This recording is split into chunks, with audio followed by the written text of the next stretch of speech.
તો આ ઉપરનો ભાગ છે એને આપણે કહીશું ઉત્તર અમેરિકા, બરાબર. અને અહીં જે દક્ષિણ અમેરિકાની પાસેનો જે ભાગ છે, ઉપસેલો ખંડ જે છે એને આપણે કહીએ છીએ આફ્રિકા, બરાબર. અને આ છે યુરોપ અને આ છે એશિયા, બરાબર. આ કયો ભાગ છે? આ છે એશિયા, બરાબર છે. તો એશિયા છે. અને આ કયો છે? ઓસ્ટ્રેલિયા, બરાબર છે, ઓસ્ટ્રેલિયા. તો પૃથ્વી પર આવી રીતે કુલ 7 ખંડો આવેલા છે, બરાબર. આ છે ઉત્તર અમેરિકા, દક્ષિણ America, Africa, Europe, Asia, Australia, બરાબર. અને આ કયું છે? નીચે જે છે, બરાબર, એ કયો છે? એન્ટાર્કટિકા, ઓકે, આ છે એન્ટાર્કટિકા, બરાબર. તો આવી રીતે આ 7 ખંડો છે, બરાબર. હવે 7 ખંડોની વચ્ચે જ આપણે જોઈશું, બરાબર. તો આ જે છે આ એસ આકારનો જે આ જે છે, બરાબર, આ મહાસાગર છે. કેવા આકારનો છે? એસ આકારનો આ મહાસાગર છે, બરાબર. મહાસાગર એટલે મોટો મહાસાગર, બરાબર. આપણે ખંડ તો જોઈ લીધા. હવે મેન જે દરિયાનું પાણી જે સમાયેલું છે ને, પાણી બાકીના વિસ્તારમાં, તો આ મોટો ભાગ જે છે, બરાબર, મોટો ભાગ જે છે એ કયો છે? તો એટલાન્ટિક મહાસાગર કહેવામાં આવે છે એને. કયું? એટલાન્ટિક મહાસાગર, બરાબર. એટલાન્ટિક મહાસાગર એને કહેવામાં આવે છે. આખો પોર્શન જે છે, બરાબર, આ એટલાન્ટિક મહાસાગર છે, બરાબર. ને સૌથી મોટો, બરાબર, સૌથી મોટો આપણે જોઈએ, બરાબર, તો આ તરફથી તો આ તરફ સુધી, બરાબર, ક્યાં સુધી? એશિયા અને ઓસ્ટ્રેલિયા સુધીનો જે આ તરફનો જે ભાગ છે, બરાબર, આ કયું છે? ઉત્તર અમેરિકા, દક્ષિણ અમેરિકા, અને આ તરફ એશિયા અને ઓસ્ટ્રેલિયા, બરાબર. ત્યાંનો જે ભાગ છે એને કહીએ છીએ આપણે પેસિફિક મહાસાગર કહીએ છીએ, બરાબર છે. આ તો 2 થઈ ગયા. 5 મુખ્ય મહાસાગરો છે, બરાબર. હવે બીજો કયો? તો આ કયો છે? ખબર છે તમને? બરાબર કે નથી ખબર? આ છે દક્ષિણ મહાસાગર. કયો? દક્ષિણ મહાસાગર, બરાબર. આ દક્ષિણ મહાસાગર છે, બરાબર. દક્ષિણ મહાસાગર બધાએ આપણે જોયું છે, બરાબર. અથવા એને આ જે છે આ ખંડ છે, કયો છે? એન્ટાર્કટિકા છે. તો એ ખંડના આધારે પણ નામ આપી શકાય કે આ એન્ટાર્કટિકા મહાસાગર, બરાબર. હવે આપણે જોઈએ છે કે ભાઈ આ એશિયા છે. આપણો દેશ ક્યાં છે? આપણો દેશ એશિયામાં છે. ભારત દેશ આ રહ્યો, બરાબર. આ દક્ષિણ ભાગ છે આપણા ભારત દેશનો, બરાબર. એના નીચેનો જે ભાગ છે, બરાબર, એના નીચેનો જે આ પાણીનો ભાગ છે એને આપણે શું કહીએ છીએ? હિન્દ મહાસાગર. શું કહીએ છીએ? હિન્દ મહાસાગર. આ જે ભાગ છે, બરાબર, એને આપણે હિન્દ મહાસાગર કહીએ છીએ, બરાબર. હવે થઈ ગયા કેટલા? 4 થઈ ગયા. હવે 5મો કયો? બરાબર, 5મો કયો? આ તો એટલાન્ટિક મહાસાગર છે. તો 5મો અહીંયા આવશે. અહીંનો જે ભાગ છે ને 5મો, એને આપણે 5મો કહીએ છીએ. અને ઉપર આપણે આગળ હવે પછી ભણીશું તો આ છે આર્કટિક મહાસાગર, બરાબર. તો આ પ્રમાણે આપણે ખંડ અને મહાસાગરો મુખ્ય જે છે, બરાબર, એના વિશે માહિતી મેળવી, બરાબર. ખંડ કેટલા? તો 7 ખંડ, બરાબર. ઉત્તર અમેરિકા, દક્ષિણ America, Europe, Africa, Asia, Australia અને એન્ટાર્કટિકા, બરાબર. આ છે 7 ખંડો. અને પેસિફિક મહાસાગર એ સૌથી મોટો મહાસાગર છે બધા કરતાં. એના પછીનો એટલાન્ટિક મહાસાગર આવે છે. એના પછી આવે છે હિન્દ મહાસાગર આવે છે. અને પછી દક્ષિણ મહાસાગર અને આર્કટિક મહાસાગર, અને પછી આર્કટિક મહાસાગર આવે છે. એટલે આ થઈ ગયા આપણા કુલ 5 મહાસાગરો અને 7 મુખ્ય ખંડો, બરાબર. તો પૃથ્વીનું વર્ણન આવું છે, આપણને દેખાય છે. તો હવે જે આ ખંડો છે અને મહાસાગરો છે, ત્યાં શું પૃથ્વી પર હાલચાલ થાય છે? શું ટેકરાઓ છે? શું ખીણો છે? કેવા જંગલો છે? એ બધું આપણે માહિતી મેળવીશું. તે પહેલાં હજુ પણ આપણે પૃથ્વીને 2 ભાગમાં વહેંચીને થોડો પ્રાથમિક માહિતી મેળવી લઈશું. તો હવે આ બધી જે માહિતી છે, બરાબર, આપણે ખંડો અને મહાસાગરોની જે માહિતી મેળવી ઉપર બેઝિક, બરાબર, જેને આપણે અત્યારે ગ્રાફ તૈયાર કર્યો માઇન્ડમાં કે ભાઈ આપણા 7 ખંડો છે અને 5 મહાસાગરો છે, એ કેવી રીતે કઈ જગ્યાએ આવેલા છે એ આપણે જોયું. તો પૃથ્વી પર આપણને બેઝિકલી તો એ જ દેખાય છે. હવે જે ખંડો છે, બરાબર, અને મહાસાગરો છે, એને આપણે સૌપ્રથમ તો આપણી પૃથ્વી ગોળ છે, બરાબર. તો એને આપણે સમજવા માટે જે માહિતી આપણે જોઈ, બરાબર, ખંડો અને મહાસાગરો, એને ડાયરેક્ટ તો આપણે જોઈ નથી શકતા. તો હવે એને આપણે થોડા ટુકડાઓમાં સમજવા પડે, બરાબર. તો એના માટે આપણે જે આ પૃથ્વી જે છે, બરાબર, પૃથ્વીને 2 ભાગમાં ડિવાઈડ કરી નાખવામાં આવી છે. ભૂગોળશાસ્ત્રીઓ એને 2 ભાગમાં ડિવાઈડ કરી છે સમજવા માટે, બરાબર. અને ખાસ કરીને જે આપણને કંઈ હવે માની લઈએ કે ભાઈ આ પૃથ્વી છે, બરાબર, આ પૃથ્વીનો ગોળો છે, બરાબર. તો પૃથ્વીને સમજવા માટે સૌપ્રથમ ભૂગોળશાસ્ત્રીઓએ એને વચ્ચેથી 2 ભાગ કરી નાખ્યા, બરાબર. આ એક ભાગ અને આ એક ભાગ, બરાબર. 2 ભાગમાં વહેંચી નાખ્યા પછી હવે આપણે સમજવા માટે નામ તો આપવું પડે ને, એટલે 0 ડિગ્રી, બરાબર. એટલે 0 ડિગ્રી એક નામ આપ્યું, બે ભાગ પાડી નાખ્યા. આ ઉપરનો ભાગ થઈ ગયો, છૂટો પડી ગયો, આ નીચેનો ભાગ, બરાબર. તો હવે વચ્ચે જે એને ઓળખવા માટે આપણે કોઈ બી હોય કે માની લો કે ચીન અને ઇન્ડિયા છે, બરાબર. તો ચીન અને ઇન્ડિયાને આપણે વચ્ચે જે બોર્ડર લાઈન બનાવી, બરાબર, એ બોર્ડર લાઈન મેકમોહન લાઈન કહેવાય, બરાબર. તો મેકમોહન લાઈન શા માટે આપી? તો આપણને ખબર પડે કે આપણે ઇન્ડિયા અને ચીનની વચ્ચે ઊભા છીએ, બરાબર ને. તો એવી જ રીતે ભૂગોળશાસ્ત્રીઓએ 0 ડિગ્રી લાઈન એટલે 0 ડિગ્રી વચ્ચે જે બે ભાગ પાડી દીધા, આ એક ભાગ ને આ બીજો ભાગ, પૃથ્વીના ગોળાને અડધો અડધો કરી નાખ્યો, બરાબર. તો વચ્ચેથી જે ભાગ વળ્યો અને પછી જે લાઈનનો વચ્ચેનો ભાગ જે માપવા માટે લાઈન ડ્રો કરવામાં આવી એને વિષુવવૃત્ત નામ આપ્યું, બરાબર. વિષુવવૃત્ત નામ આપ્યું. અને બીજું ખાસ એ વાત કે ભાઈ આજે બધી હવે લાઈનો આવશે ઘણી બધી અહીં, બરાબર. તો આજે આડી લાઈનો દોરવામાં આવશે એને આપણે અક્ષાંશ કહીશું, બરાબર. અક્ષાંશ, આડી લાઈન જે આવશે, બરાબર, એને આપણે શું કહીશું? આડી લાઈનને અક્ષાંશ કહીશું, બરાબર છે. તો આ વચ્ચે જે આડી લાઈન દોરવામાં આવી પૃથ્વીના ગોળાની બરાબર વચ્ચે, બરાબર, પૃથ્વીના ગોળાની વચ્ચે બરાબર વચ્ચે એક લાઈન જે દોરવામાં આવી, બરાબર, એને આપણે 0 ડિગ્રી કીધું. અને 0 ડિગ્રીની સાથે એને નામ આપ્યું આપણે વિષુવવૃત્ત, બરાબર. હવે બે ભાગ થઈ ગયા, બરાબર છે. આ એક ભાગ થઈ ગયો અને આ બીજો ભાગ થઈ ગયો. તો પૃથ્વીના ગોળાના બે ભાગ થઈ ગયા એટલે હવે એને પાછું નામ આપવું પડશે, બરાબર. એટલે પૃથ્વીનો આ અડધો ભાગ થઈ ગયો અને આ બીજો ભાગ થઈ ગયો પૃથ્વીનો. એટલે બંને ભાગ એક સરખા નામ તો નહીં હોય, ગોળાર્ધ કહી દીધું, ચાલો, બરાબર. ગોળાનો અડધો ભાગ એટલે આપણે કીધું એને શું કીધું? ગોળાર્ધ. આને પણ ગોળાનો અડધો ભાગ એટલે ગોળાર્ધ કીધું. હવે બંને ગોળાર્ધ કર્યા કરીએ આપણે, બે નામ હોય, એક જ વ્યક્તિના બે નામ હોય કે બે વ્યક્તિના એક જ નામ હોય તો ચાલે? નહીં ચાલે. પછી આપણે પાછા પૂછ્યા કરીએ ભાઈ કોણ, બરાબર. તો એને આપણે ઉપર જે છે ઉપરના ગોળાર્ધને આપણે કીધું ઉત્તર ગોળાર્ધ, બરાબર. અને નીચે જે બીજો અડધો ભાગ આવ્યો પૃથ્વીનો ગોળાનો અડધો ભાગ એને કીધું આપણે દક્ષિણ ગોળાર્ધ, બરાબર. આમ ઉપરના ભાગને ઉત્તર ગોળાર્ધ અને નીચેના ભાગને દક્ષિણ ગોળાર્ધ કહેવામાં આવ્યું, બરાબર ને. આવી રીતે ને વચ્ચે જે અક્ષાંશ લાઈન દોરવામાં આવી, બરાબર, વચ્ચેની લાઈનને આપણે અક્ષાંશ કહીએ છીએ. અને વચ્ચે જે મિડલમાં જે ડિગ્રી છે 0 ડિગ્રી વિષુવવૃત્ત, બરાબર, એનું નામ આપ્યું વિષુવવૃત્ત, બરાબર છે ને. તો આમ આપણે જોયું કે પૃથ્વી એક ગોળો હતો, ગોળામાંથી બે ભાગ કર્યા, બરાબર. બે ભાગ કરવાથી જે વચ્ચે જે લાઈન પડી એને આપણે વિષુવવૃત્ત કહેવામાં આવ્યું. અને ઉપરનો જે ભાગ હતો ગોળો, બરાબર, એને ઉત્તર ગોળાર્ધ અને નીચેનો ભાગ જે છે એને દક્ષિણ ગોળાર્ધ આપણે નામ આપ્યું છે, બરાબર છે. અને આપણો દેશ ઇન્ડિયા જે છે ભારત, બરાબર, એ ઉત્તર ગોળાર્ધમાં છે કે દક્ષિણ ગોળાર્ધમાં? ખબર છે? નેક્સ્ટ આપણે જોઈએ, ચાલો બીજા સ્ટેપમાં. તો હવે આપણે જોઈશું કે ભાઈ આ ઉત્તર ગોળાર્ધ અને દક્ષિણ ગોળાર્ધ, બરાબર, એમાં કેવી રીતે આ અક્ષાંશ કામ કરે છે. અક્ષાંશ જે છે, બરાબર, આપણે જે કીધું કે ભાઈ આ અક્ષાંશ છે, બરાબર. શું છે આ અક્ષાંશ, બરાબર ને. તો આ શું કામ આવે? આડી લાઈન જે છે, બરાબર, આ આડી લાઈનો જે છે, આ બધી અહીં આડી લાઈનો છે, બરાબર, આડી લાઈનો છે, બરાબર. એ શું કામ આપણે આડી લાઈનો દોરી છે? આપણે પૃથ્વીનો ગોળો જોયો છે, એમાં અમુક જગ્યાએ ઊભી લાઈનો પણ દેખાય છે, આડી લાઈનો પણ દેખાય છે. તો ઊભી લાઈનો જે છે એનું આપણે પછી જોઈશું બીજા લેક્ચરમાં. પણ હવે જે છે, બરાબર, આ આપણે વાત કરીએ છીએ આડી લાઈનોની, એને આપણે અક્ષાંશ કહીએ છીએ, બરાબર. તો એ શું કામ આપણે ડ્રો કરવામાં આવી છે? તો એ જે છે અક્ષાંશ તાપમાન જાણવા માટે ભૂગોળશાસ્ત્રીઓએ નક્કી કર્યું કે ભાઈ તાપમાન, બરાબર, કેટલું છે, કઈ જગ્યાએ, કયા વિસ્તારમાં, કયા પોર્શનમાં, કયા ભાગમાં કેટલું તાપમાન છે, ઠંડુ છે, ગરમ છે કે ભાઈ સરખું છે, એ જાણવા માટે, બરાબર, અક્ષાંશ દોરવામાં આવે છે, બરાબર. શાના માટે? તાપમાન જાણવા માટે, બરાબર છે. શાના માટે ડ્રો કરવામાં આવે છે? તાપમાન જાણવા માટે અક્ષાંશ ડ્રો કરવામાં આવે છે, બરાબર. તો હવે જે છે અક્ષાંશ, પહેલું તો આપણે જોયું કે ભાઈ કેટલું છે 0 ડિગ્રી અક્ષાંશ, એને આપણે શું કીધું? 0 ડિગ્રી અક્ષાંશને આપણે શું કીધું? વિષુવવૃત્ત, બરાબર. 0 ડિગ્રી અક્ષાંશ જે છે એને આપણે વિષુવવૃત્ત કીધું. હવે 0 ડિગ્રી પછી ઉપર આપણે આમ જઈએ તો શું આવશે? 1 આવશે, બરાબર. એના પછી શું આવશે? 2 આવશે, પછી 3, બરાબર, 4, 5, 6, 7, 8, 9, 10, 11, 12, 13, 14, 15, 16, 17, 18, 19, 20, 21, 22, 23, બરાબર, 23 ડિગ્રી આવશે. અને ત્યાર પછી 23.5 ડિગ્રી એ આપણે એક લાઈન ડ્રો કરી છે ભૂગોળશાસ્ત્રીઓએ, બરાબર. આ જે લાઈન છે, બરાબર, એ 23.5 ડિગ્રી જ કેમ લીધી? 23 કેમ ના લીધી અને 24 કેમ ના લીધી એ આપણે પછી જોઈશું, બરાબર. તો અત્યારે 23.5 જે છે તો એને નામ આપ્યું છે કર્કવૃત્ત, બરાબર. 0 પછી 1, 2, 3 એવી રીતે આપણે જતા જઈશું ઉપર તેમ શું આવશે? 23.5 આવશે, બરાબર. ક્યાં?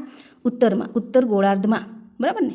તો 23.5 ડિગ્રી જે આવશે એને નામ આપ્યું છે કર્કવૃત્ત, બરાબર. ને એવી જ રીતે, બરાબર. એવી જ રીતે 0 પછી 1 2 3 આપણે દક્ષિણમાં જઈશું તો દક્ષિણમાં પણ 23.5 ડિગ્રી એક લાઈન ડ્રો કરવામાં આવી છે. આડી લાઈનો શાના માટે છે? તાપમાન માટે. બરાબર. તો ભૂગોળશાસ્ત્રીએ 23.5 ડિગ્રીને નામ આપ્યું છે મકરવૃત્ત. બરાબર. 23.5 ડિગ્રીને નામ આપ્યું છે મકરવૃત્ત. હવે આ કર્કવૃત્ત અને મકરવૃત્ત ભૂગોળશાસ્ત્રીએ શું કામ આપ્યું છે? તો તાપમાન જાણવા માટે. બરાબર. હવે 0 ડિગ્રી પર શું થશે એવો આપણને પ્રશ્ન થાય. બરાબર. એ પણ જોઈશું આપણે. બરાબર. તો 23.5 ડિગ્રી પર આપણે આગળ ગયા. બરાબર. 24 25 26 27 એવી જ રીતે. બરાબર. 66.5 ડિગ્રી ઉત્તરમાં. બરાબર. બીજી એક અક્ષાંશ આવ્યું એને કીધું આર્કટિક વૃત્ત. બરાબર. 66 67 68 69 70 એવી રીતે 90 ડિગ્રી પર. બરાબર. એવી રીતે 90 ડિગ્રી પર શું આવશે? ધ્રુવ આવશે. બરાબર. 90 ડિગ્રીને આપણે કહીશું ધ્રુવ. બરાબર. પછી આવી જ રીતે નીચે દક્ષિણમાં પણ 23 24 25 26 એવી રીતના 66.5 ડિગ્રી પર આપણે જઈશું. બરાબર. તો એને જે છે એને આપ્યું છે અંટાર્કટિકા. બરાબર. અંટાર્કટિકા વૃત્ત. બરાબર છે. અંટાર્કટિકા વૃત્ત નામ આપવામાં આવેલું છે. બરાબર. અને એવી જ રીતે હજુ આગળ જઈશું 67 68 આવી રીતે. બરાબર.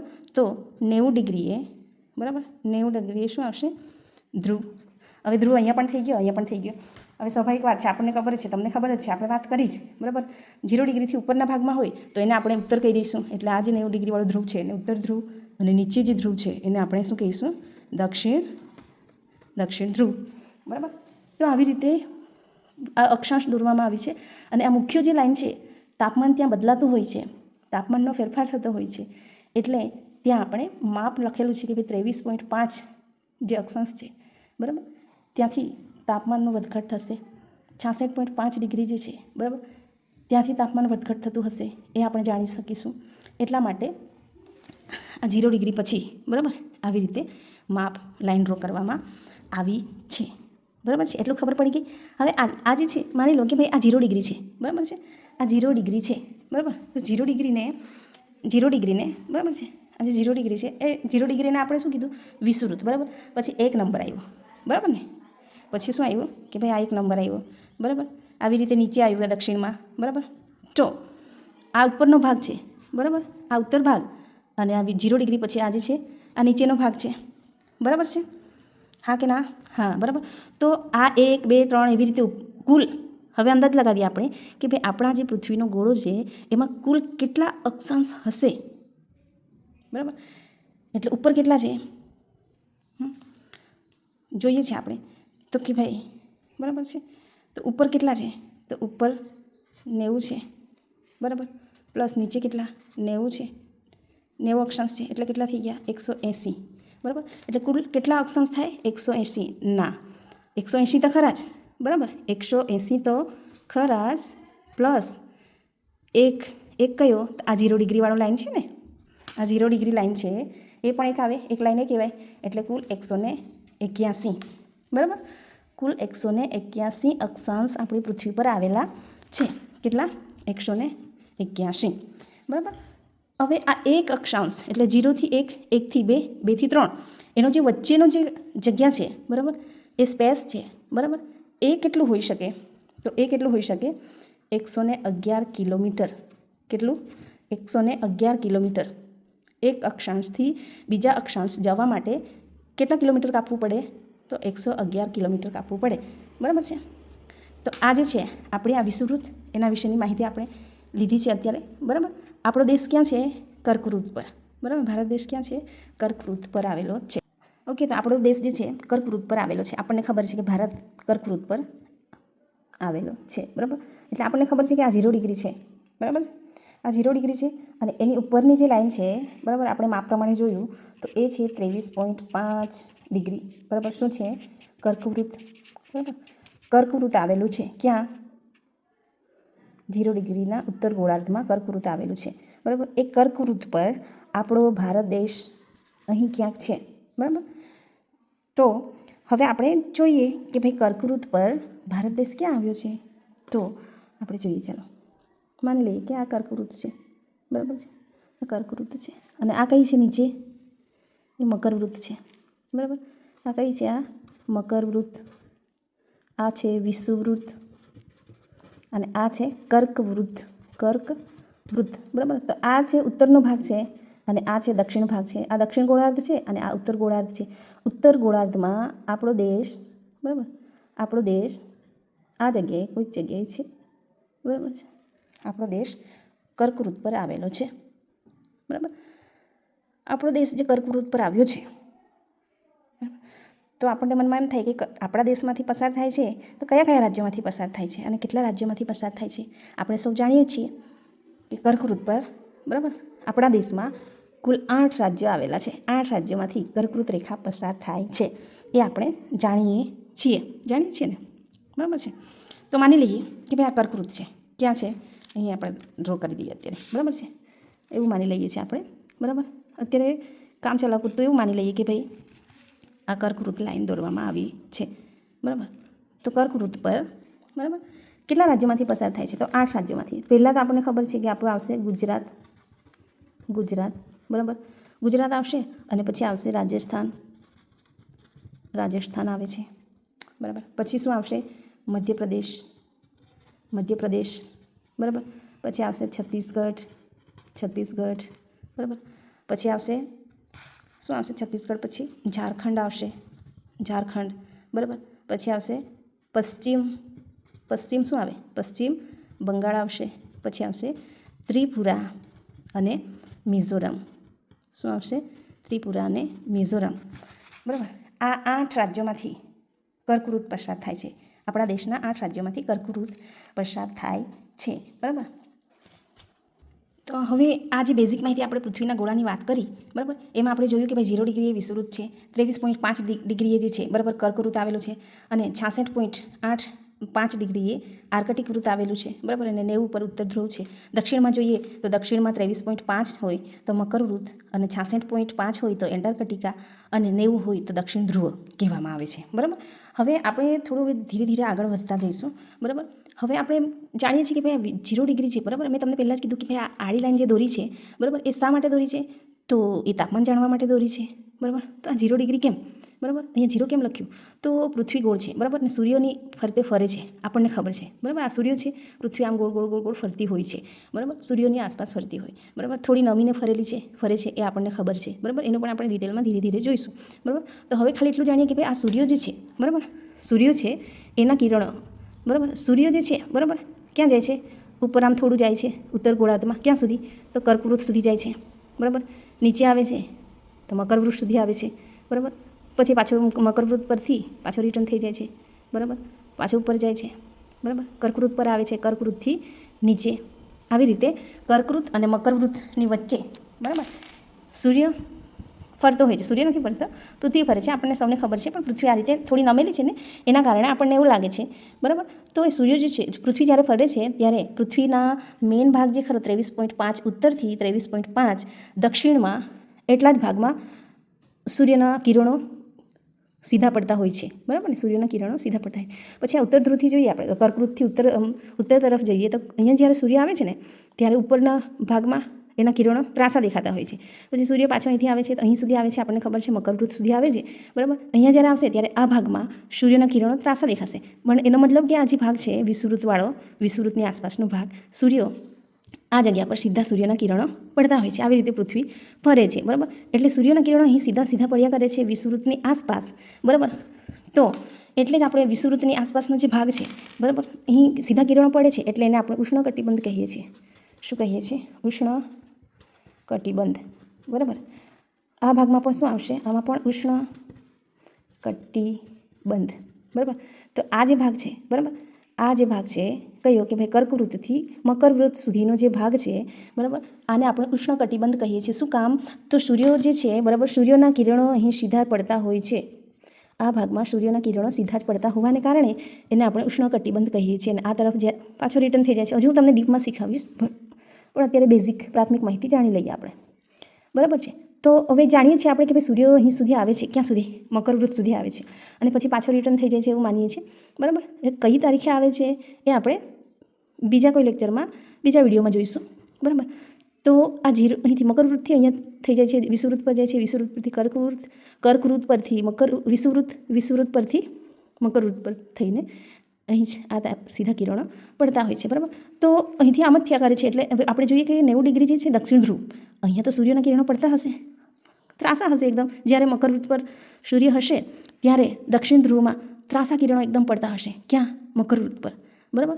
તો એટલે અહીંયા તો ઠંડુ જ હોય, બરાબર. એટલે આ જે પોર્શન છે એને આપણે કહીએ છીએ શીત કટિબંધ, બરાબર.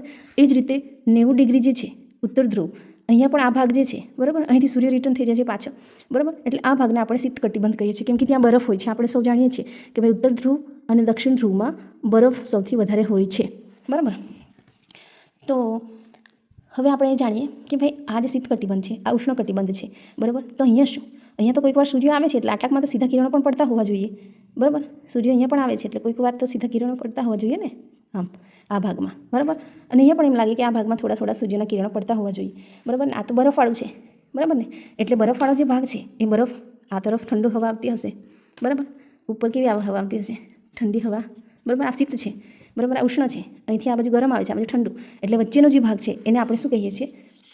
આપણે સમશીતોષ્ણ કટિબંધ. શું કહીએ છીએ? સમશીતોષ્ણ કટિબંધ. ને એવી જ રીતે ઉપરના ભાગમાં પણ, ઉત્તર ભાગમાં પણ, બરાબર, આ વચ્ચેનો જે પોર્શન છે એને આપણે કહીએ છીએ સમશીતોષ્ણ કટિબંધ, બરાબર. હવે આપણને એટલું ખબર તો પડી ગઈ, બરાબર, કે ભાઈ વિષુવવૃત્તની આસપાસ, વિષુવવૃત્ત પર સૂર્ય કાયમના માટે સીધા કિરણો આપતો હોય છે. વિષુવવૃત્તના આસપાસના જે પોર્શન છે, જે ભાગ છે, જે વિસ્તાર છે, ત્યાં પણ સૂર્ય આસપાસ હોવાને કારણે સીધા કિરણો પડતા હોય છે. તેથી ત્યાં ગરમી વધારે થતી હોય છે, બરાબર. હવે આપણે એ જાણીએ કે ભાઈ આ જે કર્કવૃત્ત છે, બરાબર, શું છે? આ કર્કવૃત્ત છે, બરાબર. કર્કવૃત્ત, બરાબર. અહીં જે છે આપણે કીધું ને કે ભાઈ કર્કવૃત્ત પર આપણો દેશ આવ્યો છે, બરાબર. તો એ દેશનો જે આપણે પહેલાં જે બીજું હતું, પહેલા ભાગમાં જોયું, બરાબર, કે ભાઈ કર્કવૃત્ત પર છે. એટલે આપણો ઇન્ડિયાનો અડધો ભાગ જે છે નીચેનો દક્ષિણ ભાગ, બરાબર, એ દક્ષિણ ભાગ શામાં છે? તો ઉષ્ણ કટિબંધમાં છે, બરાબર. અને ઉત્તર ભાગ શામાં છે? તો સમશીતોષ્ણ કટિબંધમાં આવેલો છે, બરાબર. ખ્યાલ આવ્યો? આપણા દેશનો ઉત્તર ભાગ જે છે એ સમશીતોષ્ણ કટિબંધમાં આવેલો છે અને નીચેનો જે દક્ષિણ ભાગ છે એ ઉષ્ણ કટિબંધમાં આવેલો છે આપણા દેશનો, બરાબર. એટલે દક્ષિણ વિષુવવૃત્તની નજીક હોવાને કારણે અહીં ગરમી પણ વધારે પડતી હોય આપણા દેશમાં, બરાબર. ઉત્તર ભાગમાં ઠંડી, કેમ કે ઉપરનો ભાગ છે, બરાબર, સમશીતોષ્ણ, અને પછી ત્યાર પછી શું છે? શીત કટિબંધ છે, બરાબર. એટલે અહીં આ તરફ ઠંડી વધારે હોય અને દક્ષિણમાં ઉષ્ણ કટિબંધ હોવાને કારણે ગરમી વધારે હોય છે. હજુ આપણે ડિટેલમાં વિગતવાર માહિતી જોઈશું મિત્ર. અત્યારે આટલું જ રાખીએ. બીજા વિડીયોમાં બીજું કંઈક નવું શીખીશું. ભૂગોળના સંબંધિત જે કંઈ પણ હશે, નકશો કે પછી જે પણ હશે, આપણે ભૂગોળના રિલેટેડ જોઈશું. હાલ પૂરતું આટલું જ. જય જય ગરવી ગુજરાત.